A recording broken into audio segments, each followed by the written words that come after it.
We're live now, technically, but we're just adjusting the camera. Make sure the thing doesn't fall.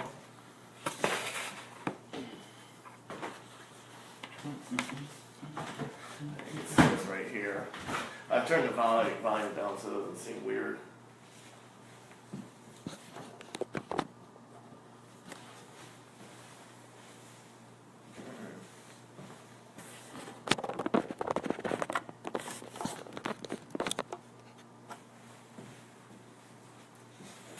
Just a hair forward. How do you think we look? Good, it's a little low though, and I'm only half done. You want it like sit it on the laptop and raise it up on top of your projector or something. That it has a back to lean against. Oh, this is going to have a little delay too.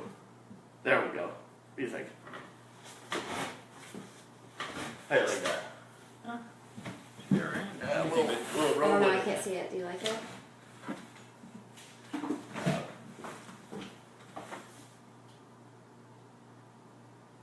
You guys are live right now? Yeah. No volume down. Yeah, the. This is where the camera is. You have to remember that. Oh.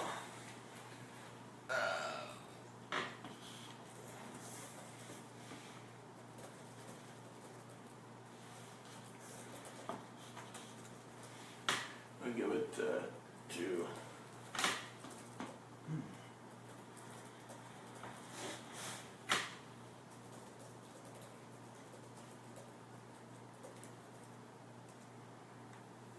Perfect.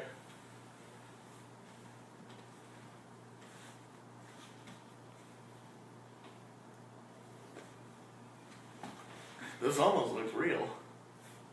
It's not real? Okay.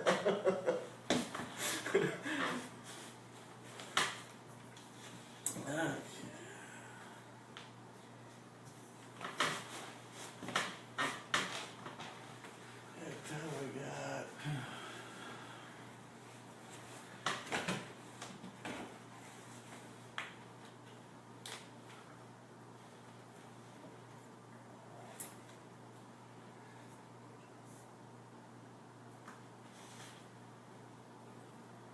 Awesome. Thank you, Bethany. Knock this out. What's that big old post? I just told everybody to like and share it and whatnot. Is it 7 yet? 6:59. Don't worry, I'm a little nervous too my own self. Not every day you get to.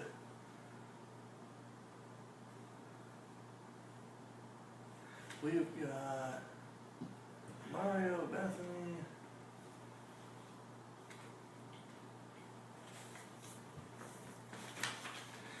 Alright, good evening. It's 7 o'clock and it's time for another episode of 804 Real Estate Live TV. I'm Kevin Randisi, the principal broker and owner of 804 Real Estate. And tonight we have Tony Rolando. Thanks for having me. The commercial agent and property manager with Pollard and Bagby Realtors. For those who didn't see the show last week, we'll go over the quick format of it. Typically what we'll do is we'll have a quick 10 to 15 minute discussion here with Tony tonight with some questions, and then we will open it up to you, the audience, for any questions that you may have. So feel free to go ahead and type those questions in. We have a computer here that I will be looking at here in about the next 15 minutes or so to ask Tony live questions. That's, and then we'll take the show and take it from there. Tony, thank you for coming. Again, thank you so much for having me, Kevin. So, you work in commercial real estate. This is a couple years that you've been doing this. So how do you like it? I like it a lot. Commercial real estate is awesome. It's a lot of fun. The reason I like it so much is that people, man. It's a people business. Real estate is all about people. And the different investors or clients or tenants that I get to interact with is it's pretty special. Everyone's got their own unique story and background, and somehow we're all connected through real estate. Awesome. That's one of the fun things about real estate is getting to go out there and network with other people. That's one of the things I love about this job. And maybe why I've been doing it for the past 11 years. Well, there's a lot of cool people in Richmond, so networking is fun. Absolutely, and getting to do something you love is always that's always the added bonus. Yeah, that's what it's about. So, with the residential market in Richmond being so hot, and a lot of residential professionals know this. What's the commercial market like in Richmond? Are we similar? Yeah, well, I guess like the residential market, the commercial market has been pretty red hot as well. Granted, in the commercial, it consists of multiple types of property classes, whether you're office, industrial, retail. So there's variances in each of those, but generally speaking, residential real estate's been a seller's market. It's been red hot. It's no change in commercial real estate. It's the same. Well, that's awesome. So with the market being red hot, what are some of the hottest areas in Richmond that you're seeing? It's a great question. And I think everyone watching knows two words, Scott's Addition. That area has been on fire recently. Yeah. But you have Scott's Addition, Jackson Ward, Carver, the Broad, Belvedere area downtown, and of course Short Pump. Yeah. I tell you, Short Pumps has been going crazy and then moving into Goochland and whatnot. Some of these areas in Richmond, like areas like the Brooklyn Park corridor and Scott's Addition, what do you think is making them so hot? Gosh, well, it's a unique opportunity where low interest rates are meeting pent-up investor demand. Times are changing, people are moving, people are having kids, families are growing. Richmond has been on fire in terms of people moving to the area, whether it's Fortune 500 companies or just millennials getting into the time when they're buying things. Well, speaking of Fortune 500 companies that moved, one of the big companies in the area that moved to Richmond has made their headquarters CoStar. Yeah, so CoStar actually moved about a block or two down the street from where I am at Pollard and Bagby down at 5th and Main. So I believe they're hiring I think they've hired about 300 people so far, with another 300 or so yet to hire. Yeah, absolutely. And you're seeing some of the trends as far as the big businesses or the big corporations are bringing their offices downtown, and CarMax did it. Yes, that's right. You got CoStar as well. Yep.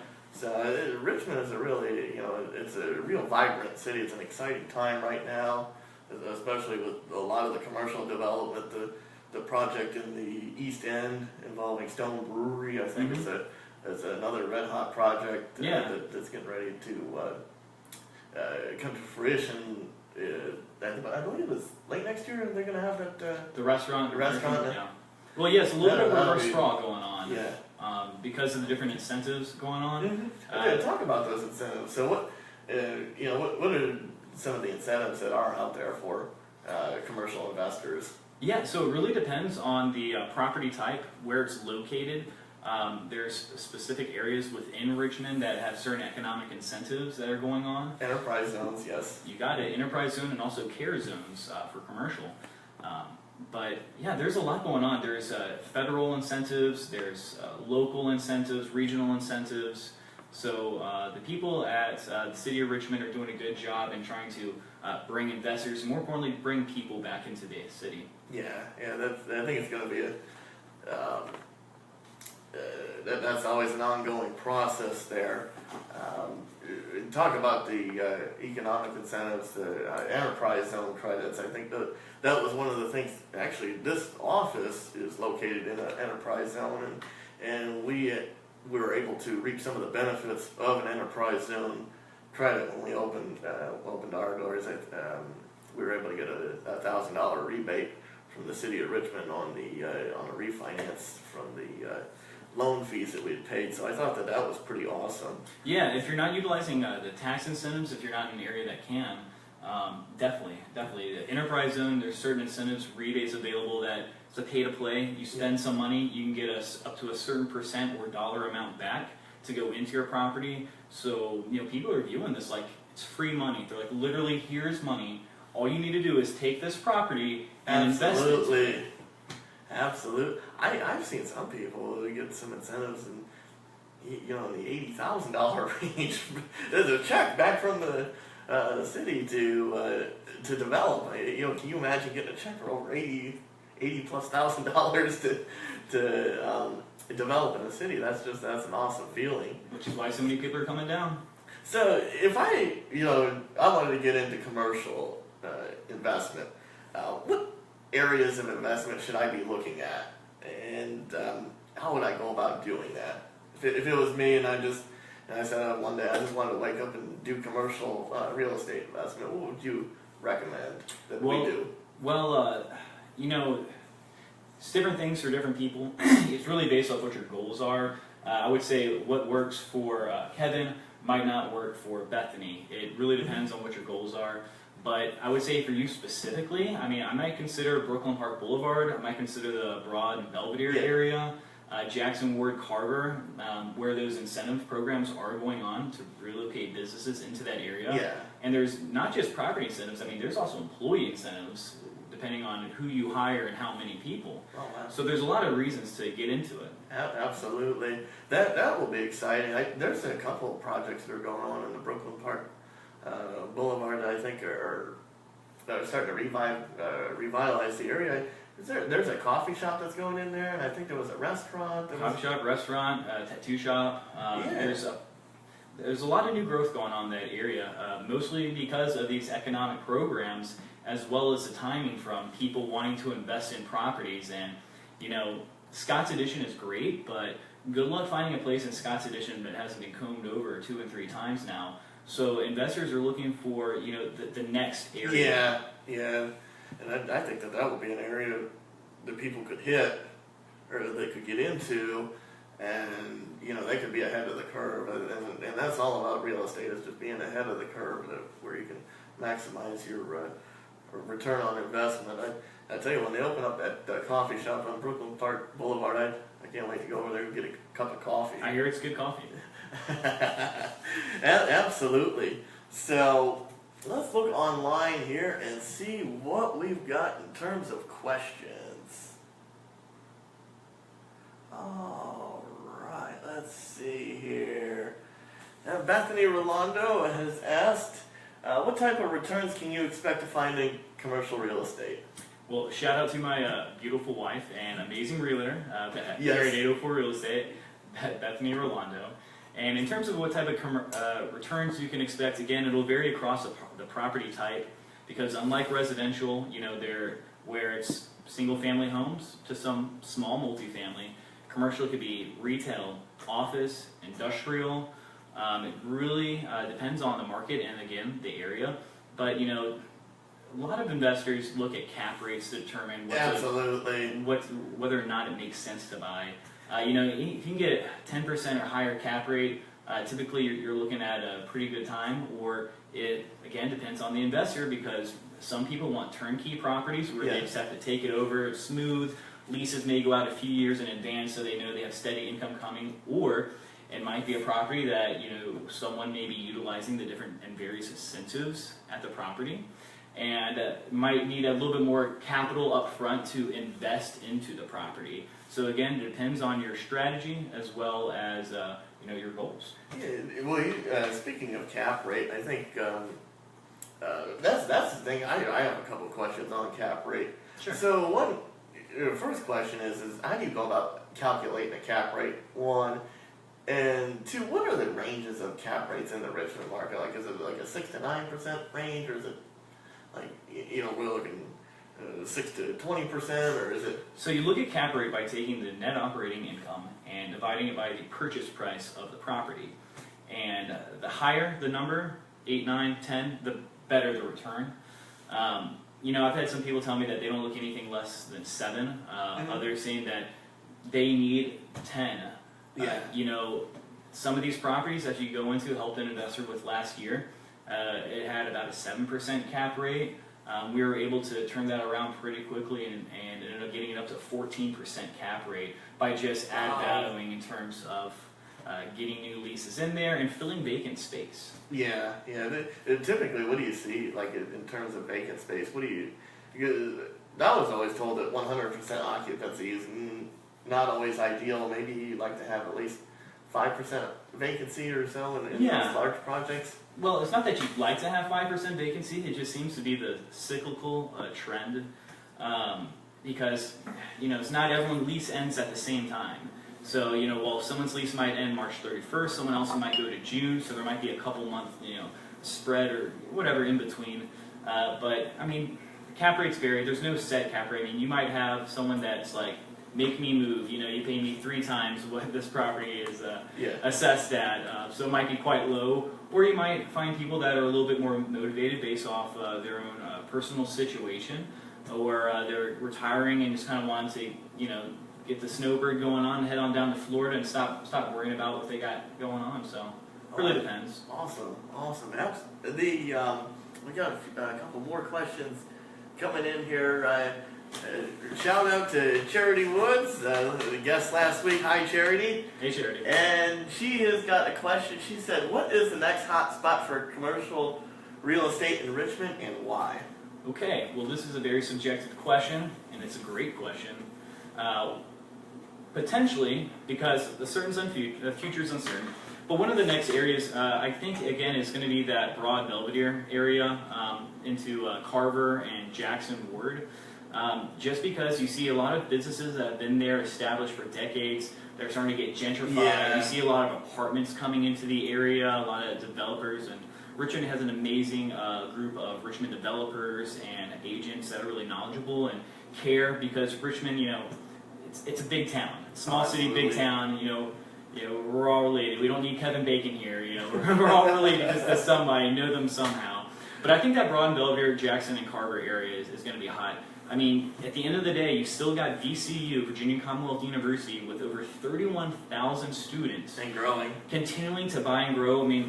Monday or Tuesday, VCU just closed off the old New York Fried Chicken at Broad and Belvedere, right across the street from the $41 million Contemporary of Art building that VCU was putting in there. Is that the gas station, or is that something different? So that actually was announced today. Shout out to Richmond BizSense. Those are a great team that they have over there. Those guys are great. Absolutely. If you ever get a chance, highly recommend them. Yeah. But they broke the story today that a developer is thinking about putting in an 18-story high-rise right where the old Sunoco gas station sits, that's directly next to the new art installation. Awesome. And I think they're going to actually put a bowling alley in there too. For one of the things that's what they're talking about. That's a proposed thing. But hey, they're doing it in Scott's Addition, so that's cool. That's what I was going to say. Which is, by the way, a super cool concept. Excited to try it out. Yeah, the River City Roll. That's right. The River City Roll, they're putting that bowling alley in there, and they actually are using the local Cubica AMF. They're using all the equipment from Cubica AMF to put in there, which I think is really cool too, because it helps another local business. It's local. Yeah, Cubica, which is based in Mechanicsville. So I think that it's really exciting times in the city of Richmond, I think, for sure. There's also an old saying, "Go west, young man." Look at Greengate, way out on Broad Street towards Goochland. That area, there's no telling how far west it'll go. If you can get on a main road, chances are that something good is going to happen at some point or the other. Oh, absolutely. Let's see, we have got Aaron Jones. Shout out to Aaron. Is real estate in Richmond incentivizing more people to move to Richmond? That's a really good question. And I was reading an article, can't remember off the top of my head where it came from, but they said out of the top 25 cities, Richmond was number 2 in the U.S. for millennials moving into the city. Mm-hmm. And in fact, I think I saw that same report. Number 2, and that's the percent change from 2010 to 2015 in terms of growth. So that's what they're basing it off, and I think it's about 16%. So it's pretty high. Well, and who's to blame them? We're 2 hours from the capital of the nation. Oh, absolutely. We're 2 hours from the beach. We're 2 hours from the mountain. we've got a river in between, and a very cool art scene, a very cool corporate scene, if you can believe it or not. That oh my gosh, companies are doing a great job recognizing the type of environment that millennials today want to work and want to be a part of. They want them there. Well, and I think another thing too is, Virginia and Richmond in general has the one of the lowest tax rates in the country in terms of like sales taxes, only 5% here, and property taxes are very low. Housing prices are very affordable. Richmond has a great cost of living. Your purchasing power goes well here. Absolutely. I mean, if you go to other areas, like if you go north into Fredericksburg and into Washington, the residential market, it's your housing dollar does not go nearly as far because many of those houses are grossly unaffordable, especially as you go farther north. People forget that Richmond is about 100 miles away from Washington, D.C., and anyone up there in D.C. will tell you, if you have a commute time less than an hour, less than 45 minutes, you're doing it right. Yeah. But, much like CoStar's decision to move their research center down to Richmond, the idea that Richmond has a 15 or so minute commute time, I mean, it's pretty great. I believe up in D.C., people spend anywhere from 30 to 50% of their income on average on housing. Woo. Whereas down here, you can drop that number in half, have a higher cost of living, and really it's about just having a better life. Absolutely. I mean, Opportunity. you spend less time in traffic, and this city, I think, is a city that's not too small, but not too big. We're in that sweet spot. Yeah, I think that's the nice factor is that you don't have you don't have those traffic jams, and you're not caught up in all the congestion of a large city. The one of the things I was going to ask you, you have a unique property that tell us about it. It's on. Yeah, absolutely. So it's by VCU. I do have a unique property. So at 900 and 904 Wesley, as well as 900 Axel Street, right off the Belvedere exit, which is the main thoroughway into DCU downtown. I have a 2.7 approximate acre parcel. It's 36,000 square feet, with about 1.7 of those 2.7 acres of just land. It sits right on 95, so it has about 132,000 vehicles per day. And we're at a unique time where we're situated right between Jackson Ward and Scott's Addition, and 3 blocks from VCU, 1 block from the Belvedere exit, with, again, a ton of signage and just a ton of raw potential. Currently zoned M1, which is light industrial, so it has a wide array of uses in there. We begin a lot of interest from companies wanting to relocate to restaurant breweries. So right now we're just trying to find the right mix that's going to be best for the community, because nothing happens without community. It's the root of all of us, Oh, absolutely. So we got to do what's best for the people, and whether it's an agent you're working with, an investor, or the local neighborhood, it's best to get involvement and just bring the community around. But Richmonders are cool that they like seeing cool stuff, and they like they like what Richmond has going on. So I'm excited to see what's going to happen at this property. So if you're interested in it, feel free to send me a personal message on Facebook, and I'd be happy to talk to you more about it. Absolutely. And what we'll do is we're going to put Tony's information in the comments section, so that if you are interested in that particular property, you can contact Tony directly. That's right. And we've got a couple more questions here. Bethany has another good question. Do you see younger investors, millennial generation, investing in commercial property, or what? Great question. Well, the millennials. So, the top of the millennial age bracket is right around 30 to 35 right now. So they're just beginning to enter in their peak earning years, which is typically 35 to 55. So since the millennial generation is bigger than Generation X and about 10 million more than the baby boomer generation, which was huge, we're getting to that sweet spot where investors like millennials are starting to earn money. They're starting to want to move, but they're not looking for the same things that their mom and pops, our mom and pops, were looking for. They want that balance of life and that quality of living that Richmond, again, is in that sweet spot to offer. So I would say yes, millennials are starting to look into investments, some commercial. I would say a lot residential, just because it's a little bit more costly to get into commercial. But again, there are great programs that the city of Richmond and Henrico County, Chesapeake County are working on to make those opportunities more readily available. Awesome. We've got a question from Amit Kukrecha. Shout out to Amit. Hey. What do you think about the residential values in Short Pump? I see a lot of new construction, and I'll also see prices continually rising. Do you feel the price warrants the supply and demand? Right, so that's a great question. I'll speak on more of a general sense, just because I can refer you to a great residential realtor. But companies keep moving to Richmond. People keep investing in Richmond, whether it's infrastructure or capital. As you may or may not know, but on Broad Street, Drive Shaft is coming, which is going to be a 3-story, much like Topgolf. Absolutely. So a lot of those things, and there's some other really cool stuff I can't get into that is coming in the works along West Broad. But yeah, I believe that there is going to, at least for the foreseeable future, no one can tell the future. Just like when people ask me construction advice, I'm saying, I refer you to a guy that's more knowledgeable than myself. If I can't be the source, I want to be the source of the source. So I would say I think that it would continue to rise, at least in the short term, based off the market and what interest rates are doing. Based off the amount of millennials that are coming to that age where they're starting to purchase properties, and then the general economic climate we have currently.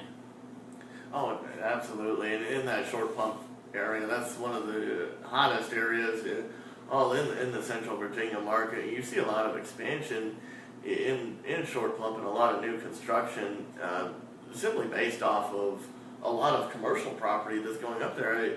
You've got Wegmans, you've got things like Mellow Mushroom are out there. And huge Mellow Mushroom. Yeah. That's going to be great. Yeah, and it just keeps expanding westward all the way to the Goochland line. And to your point there, like you said earlier, with that 3-story golf center that's similar to the Topgolf concept. I actually played Topgolf when I went out to Las Vegas earlier this year, and that was fun, eh? That was a pretty cool concept. They have a Topgolf that's right off the Las Vegas Strip. When Bethany and I lived in Northern Virginia, working in DC, we were members of Topgolf. It's fun, but I guess I would just touch back to that. Live, work, play. We're not our parents' generation. We want more of that balanced life approach. Absolutely. And, Short Pump is definitely one area that offers that live, work, play concept where you want a short commute time, you want to be able to go out and see things, and you're looking for convenience. Well, speaking of convenience, in Short Pump, they have one really cool planned development that I think is really, really awesome. It's called West Broad Village. And, they had a series of townhouses that were built there, and they were built all around commercial property. And I think that that's just a really cool concept because you can walk to all of those nice shops that they have right there. And you can walk to places like Whole Foods, which I always stop by. I'm guilty of stopping by Whole Foods every time I drive in the Goochland, or if I drive in the Short Pump area, I'm always stopping there for lunch. Oh yeah, they're great. Shoot, when I worked in Foggy Bottom, there was a Whole Foods a block from the Foggy Bottom Metro in DC, which was so nice. But yeah, there's several concepts like that going around. Richmond was one of the first to really emphasize that. Yeah. But you got the Libby Mill development going on by Libby and absolutely. Which I want to say they're adding 900 plus townhomes, 60,000 square feet of Class A office, as well as a ton of retail space. Even look what they're doing with Regency, the developers of that property. Regency Square, it's one of the last large indoor malls, which is the tradition. And you see the new owners of that are just in those preliminary phases where they're starting to, those retailers that have been there for years and years are starting to change, they're starting to adapt to the current environment. But I'm really excited to see what they're doing there. My understanding is that I think they're talking about taking down the parking deck, redoing the intersection there so it has better visibility to the stores. I want to say they're looking at maybe a trampoline place going in there. Again, it's that experience. They're not just looking for, oh, let me just go over here to buy some pants. I mean, the Amazon effect, it's real, people. I mean, it's happening. Oh, absolutely. And I think Amazon is changing the whole retail market because a lot of people can just buy the stuff online and on Amazon, and People want that experience. Yeah, instead of going into the store where they can get it cheaper online, and they do so, it hurts the retailers. But one of the things that you had mentioned as far as in Regency, one of the places that is closing over there is Sears. That's And right. I think they're tearing that down, and they're going to a trampoline place. That would be. Oh yeah, it's fun. By the that- way, it's not just for like 12 and under. Like if you haven't been to one, go Yeah, there. you gotta- You'll get a pair of cool, orange, blue, whatever socks, and you'll have a good time. And honestly, it's a great way to burn some calories. Yeah, Real yeah. talk, it's fun. But again, it's all about preaching about the experience. Yes. If you want to buy something, the ease of the internet allows you to just buy it. But if you want to go and experience something, that's still tangible. Nothing replaces the human-to-human contact and interaction like Kevin and I are getting to have today. I look forward to meeting y'all if you have any questions as well. Absolutely. But people want the experience. Absolutely. We've got a couple more questions here. Bethany has asked another one. What is a typical day like working in commercial real estate? Oh my goodness. So there is really not so much a typical day working commercial real estate. I do commercial property management, sales, and leasing. Mm-hmm. So I have the unique opportunity to work with clients literally encompassing the full spectrum of commercial real estate. Again, against the different type of classes of real estate.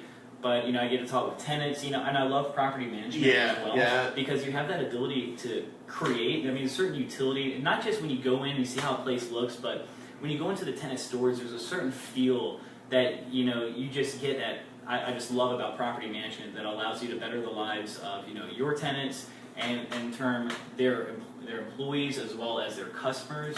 Awesome.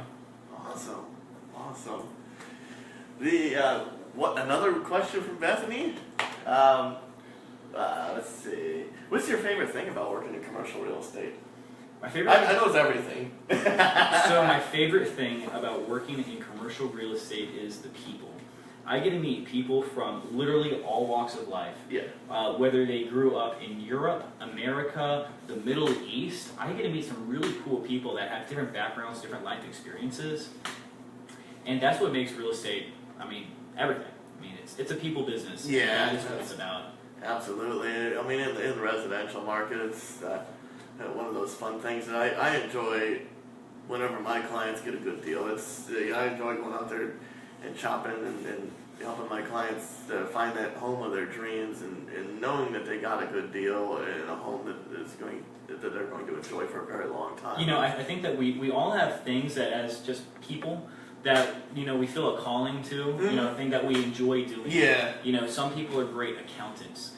Some people are great realtors. Yeah, absolutely. And I think it's all about utilizing, what makes you happy. Yeah. It's like what drives you. It's like, I can't imagine doing something where you don't enjoy doing it because you spend so much of your life working that if it's not something that you enjoy, then I also don't think it's something that you can be truly good about. I think that you have to be passionate about your industry in order to really excel in it. Oh, absolutely. I couldn't agree more.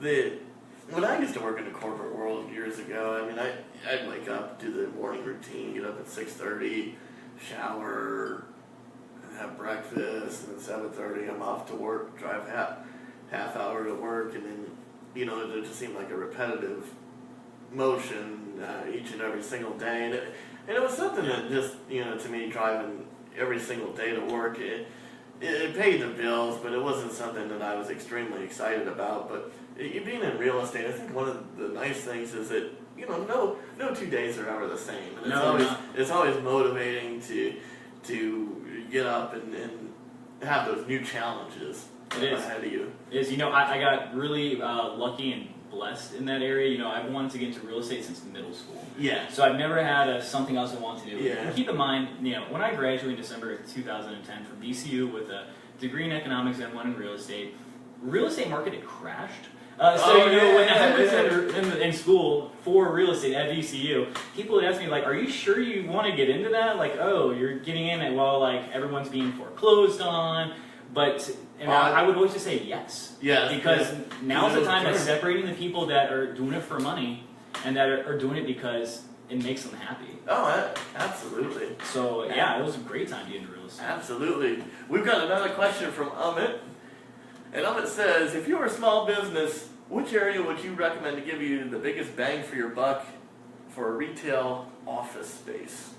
Retail office space. Now, when you say retail office space, understand with retail that you're responsible for all your own utilities, all your own repairs and maintenance, as well as, if it's a true triple net lease, a portion of common area maintenance, a portion of taxes, the owner's insurance. So I would say if you're a small business, that retail might not be the best fit, but more of an office type setting. Because I think what's important for any small business is to take their fixed expenses and be able to forecast them. Yeah. So with an office lease, you're looking at your rent. That's it. The landlord takes care of the utilities, takes care of the repairs. So, there's different concepts that have been going around, like co-working space, which I think is a great option. It provides a community of collaborators to come together and really talk without you having to be, nailed down at this high rent. So I would say, I'd be happy to talk with you personally, but I would say it depends a little bit about where you specifically are as a company and where you're forecasting to go, like best case scenario and worst case scenario, because I want to make sure that you know what to expect and that you're already ready for those things that might come up. Oh, absolutely. Yeah, I mean, I think it really depends upon the business. Plus, where are your clients? If Yes. your clients are on short pump, I'm not going to tell you to go to Shockoe Bottom. No. And vice versa. You got to go where your clients are. If that's the type of business that you're in, that proximity matters. But I mean, you might pay a little bit less from being on a main road to being one road back. It Yes. depends on how important frontage and signage is to you as well. Absolutely. We can talk about it all. Absolutely.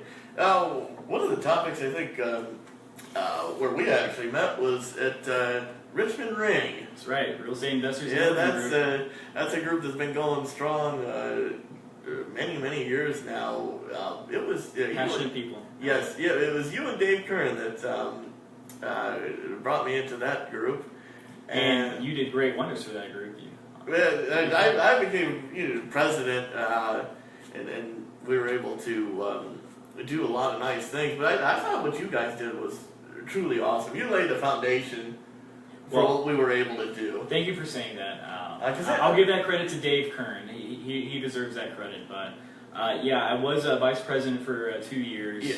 and gosh, I remember when I joined, there was like a handful of people showing Yeah, up regularly, and under the leadership and collaboration of the people within that group, they're the ones that really turned it into 60, 70 plus, every single time. Yeah. I mean, it's just, it all goes to Richmond. It's attributed to the Richmond market, the people that live here, because without a great group of people, Ring would be nothing. Yeah, absolutely. I remember that first speech that I had to give as Ring president. And, I was so nervous that time. We had 3 attorneys that were speaking that particular night, and I had gone up there and given my speech, and the room goes completely silent. You're the only one speaking. All eyes on you. Got it. So, the bright lights were shining that night. One of the attorneys there was Sean Taluchak. I'll never forget how happy I was to be able to hand the meeting over to Sean, and he was able to carry it to the end. But over time of doing like a show like this and doing public speaking like at Ring, I think it helps as you do more and more and more of those things. Oh yeah, absolutely. Routine. But yeah, no, I remember one of our first speakers at Ring that came in outside of it was a property management company. Yeah. And I did property management. People were like, are you okay with that? It's like, yes, well, I do more commercial, they focus on residential, but sharing is caring. We're all in this together. I'm not trying to hide information that one person may have or someone else may not. It all comes down to your personal experience, because at the end of the day, customer service is what it's about. We're a people-oriented industry. Oh, and absolutely. Knowing that someone's going to have your back no matter what, it's with whom you feel comfortable with. I tell you what, there's nobody better at customer service than this guy right over here. Actually, I've got a question. I'm going to ask the question for me. He has said, the question is for Kevin. would you recommend flipping or renting a real estate investment? I know you've had your share of experiences while wondering. You can provide your insight. And sorry for the to rapid fire questions. However, I wanted to follow up on the real estate crash you mentioned earlier. Do you see any sort of crash in the near future? So would I recommend flipping or renting a real estate investment? It just depends upon what you find right now. The flips, the deals are out there. They are a lot tougher to find in terms of finding anything to flip, because you have an enormous amount of competition in the real estate market right now. The buy and hold, which they consider the rental market, is, there is still a lot of competition for that as well. But there are a lot of people out there that do watch TV programs like HGTV and want to go out there and do the fixing and flipping. There are a lot of moving parts to fixing and flipping properties. In terms of the actual next crash, it's really tough to predict in terms of what could happen. The interest rates eventually will go up. Right now they're in the low fours, and in some places you might even be able to find interest rates even lower than that. But as interest rates do rise, people's purchasing power is definitely going to decrease. But I think the difference between the crash that we had in the mid-2000s versus what we have right now is that we don't have a lot of corrupt practices that were going on in the mid-2000s. We don't have phony appraisals where agents and lenders would influence the values of appraisals to appraise for these erroneous prices so that they could get deals closed. Now, lenders cannot even talk to an appraiser, and there's no choice on the appraiser that goes out to a property for any finance properties. The appraisers are strictly picked by a rotation that is random from the bank, and there's a lot of other safeguards. Well, appraisal companies are regulated now too. Yeah. They weren't before. Absolutely, and there's a lot of appraisal companies that are getting in trouble for these false appraisals that they given back in the mid-2000s, and not to mention the loan process is a lot harder for people to qualify. It's stressful. I would think of also what you talked about, touching on interest rates. Mm-hmm. When was the last time interest rates were this low? Feel free to Google it. I mean, while real estate's cyclical in nature, interest rates, they were down the low threes. I know we refinanced our house. I think Yellen, for the Federal Reserve President, announced that there was going to be an increase on Wednesday, and we refinanced on that Monday before. So we got into the low threes, but you talk with some older folks, and they'll say 7% interest. Well, that's not absurd. I took a loan out for 14% back when I was your age buying my house. So if you think about that, the spread from even, let's say you get it at 6% to maybe 14%, that's hundreds of thousands of dollars. Oh, yeah.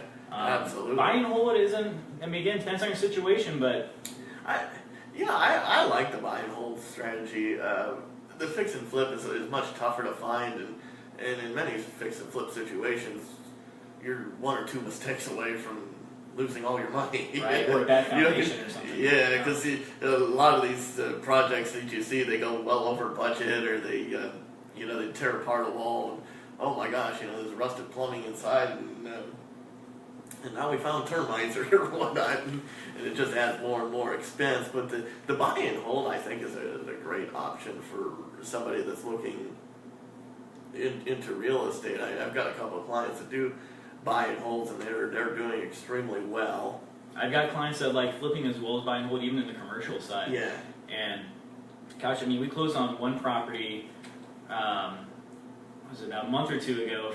We closed at 503, I want to say. And 2 months later, I got an offer for $60,000 above that, just because they had someone that was really interested in it. Granted, it was an owner-occupier, so they weren't interested. So, the deals are out there.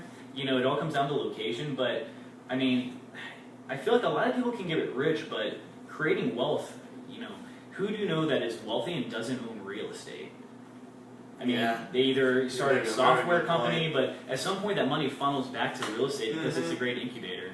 Absolutely. It's a steady stream of income for those that can make it work. Especially if it's a retail property where you can pass through your taxes, insurance, common area maintenance, and while all the repairs and utilities are paid for by the tenants, it could be something to think about. Andrew Jones has a question for us. What advice would you give to someone who is looking into or currently studying to work in real estate? I would say read everything you can. Talk to people. We're all in this together, and you'd be surprised. By the way, biggerpockets.com, something I've listened to literally hundreds of hours of podcasts on. But there's a ton of different approaches, and I think just talking with other people and reading what other people have done to seeing what has worked for them or what they came across, people are surprisingly comfortable with talking about their first few real estate experiences because they want other people to get involved as well, because rising tide lifts all boats. So I would say research from other people. Yeah, absolutely. And the number one, I think one of the big things in terms of getting into real estate, my advice is to get a good mentor. Is somebody that has gone through and they have paid their dues in the business and they are competent in the field, and that way you can study under them. And I always recommend to the new agents to, probably for the first year, at least the first 6 months or so, is that it's not going to be a profitable venture for you in terms of real estate. You are going to be spending money into the business.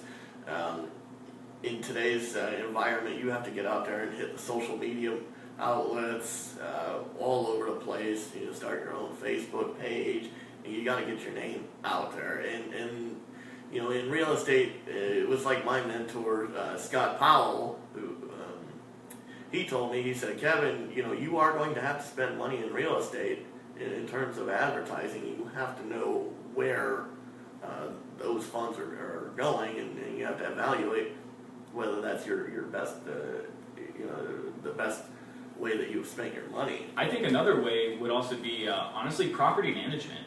I think property management, for someone that's starting out in real estate, because like you mentioned, there's going to be a few years where you're just dogging it to make ends meet because you're getting your name out there. You got to work hard. But property management does allow for a stable cash flow because you may be hired by a property management company to do, whether it's leasing or property management. You have that stable income, but you're learning about real estate in the process. You're seeing those different things that come across. Like I will say, even at Pollard and Bagby, I read all the maintenance requests that come in online, residential and commercial, because I want to know what people are dealing with. I want to know what's going on. That way, I know the property I see, like, okay, so that's different. That's what you can expect. But property management, again, it's how I got into real estate. So my mentor was a guy by the name of Al Chiaka. Okay. And I started out doing property management. He was the first guy I did property management for from a company I went to once graduating from college. And he had pretty much taken GI Bill, got into the laundry business, then pretty much started playing Monopoly and turned it into, $50-some million, give or take, from literally just buying properties and renting them out. A lot of them are retail. So I like his strategy. It seemed to work pretty well. But he was a guy that, again, he was happy to talk to me. I was helping him with his property management stuff, and once I left the company, I stayed in touch with him. But I want to be able to provide like that for my family, and I think that is just so cool. So property management might be a way to get into sales and leasing. Yeah, and I think the big thing as far as getting into real estate, it feels good when we're, people like me and Tony have been in the business for a while are able to give back. Absolutely. People, they come and ask for advice. I'm always happy to give. Oh yeah. I was doing a showing literally a couple weeks ago for a property I'm closing on Wednesday. I got under contract. Some people maybe just out of college or in college still, guys knocked on the door, guy and gal, and they're like, oh, I was like, no, this is the right spot. I'm actually opening this up for, while it's under feasibility study, which is a time from once you have a ratified contract, there's a certain time allotted for the buyer to do inspections on the property. So during that, I was opening up, and I ended up talking to them for like 15, 20 minutes while they were doing their inspections, just because they were selling Verizon, like door-to-door, and I sold Cutco door-to-door in a sense back in college my sophomore year. Yeah. And so I just talked to them for about 20 minutes. I was like, man, happy to answer it. It's because it's all about people. But I've gotten so many calls where people ask about property, and it's like, oh, that's actually not one of my properties, but what do you have in mind? And just picking your brain. So what I like to tell everyone is I'm an open book, man. I could talk about real estate literally all day long. So anything you want to know, whether it's, my focus is commercial, but I've worked in a wide variety of real estate, so I'm always happy to talk about it. Awesome. We've got Bethany with another question. Is it a buyer's or seller's market in commercial real estate right now? And do you see that changing anytime soon? Is it a buyer's market in commercial real estate right now? I would say it depends on where you are buying. I would say it is not a buyer's market in Scott's Addition, but there might be places in Carver and Jackson Ward that I think would be good fits, and especially as you go farther out into the county. I would say it is a buyer's in terms of you still have really good interest rates that are available, so the funding is available to get there, provided you have some good cash flow to show. But again, everyone's investment strategy is personalized, and I would be happy to talk with you about that. Absolutely. Shout out to Lauren Haney. What's up, Lauren? I see that she has commented out there. Thank you for joining us tonight. Wow, we have gone on for 47 minutes. I think let's see. I think we got that one. We're going to have fun with the last question of the night tonight. Okay. Now, this is an hour before Game 5 of the NBA Finals. Who do you got winning tonight? Well, if I say someone, then if they win, everyone's happy. I hate to put you on the spot. If I say someone else, then the other half of the room's happy. And I could also, and I don't want to jinx it, I would just say players are going to show up, and you know who I'm talking about, but we'll see what the team effort shows. Yeah, absolutely. I hate to put out a prediction here, but I don't. Golden State playing at home. I just think that they're going to win it tonight. You heard it here first, ladies and gentlemen. I think they might win the NBA championship and celebrate on their home floor tonight. So we'll see what happens. We thank you for joining us tonight. I know this is exciting. Thank you for having me so much. Yeah, this is absolutely. Thank you to Tony Rolando for coming on here tonight. We will put Tony's information on our Facebook page after the show's over here, so you can contact Tony directly. And this is exciting. This is the second show that we've had that's run almost 50 minutes long. we keep it interesting here. When you're passionate about what you do, it's plenty to talk about. Awesome. Thank you everyone for coming out. Thank you, and we will see you next Monday night at 7 o'clock, same time, same channel. Thanks, Tony. Thank you, Kevin. Have a good one.